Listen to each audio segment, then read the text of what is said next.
Hi everyone, I'm Cody Tesla with MarineMax Cross Lake. Today we're sitting in the 2026 Barletta Lusso UC.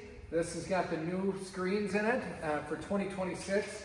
They recess this back into the dash, give you cubbies for storage on both sides. Things that I really like to get your phone out of the sunlight. You also have a wireless charger.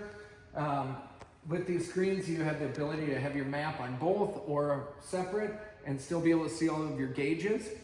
Barletta's signature table setup is awesome. You've got shade underneath it for the pets.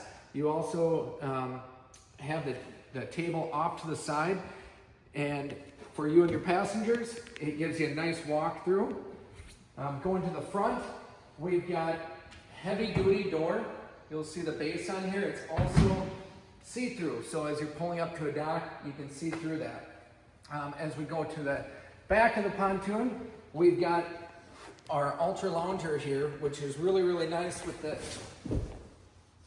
different options that you're able to go with. Another thing I like with this is if you do have a pet on board, little kids, you've got the gate that you can open and close, giving you the opportunity to close this off. We've got our chain stanchions back here, making it legal to ride back here with the flip up, giving you the ability for more seating. Come check it out at MarineMax Cross Lake.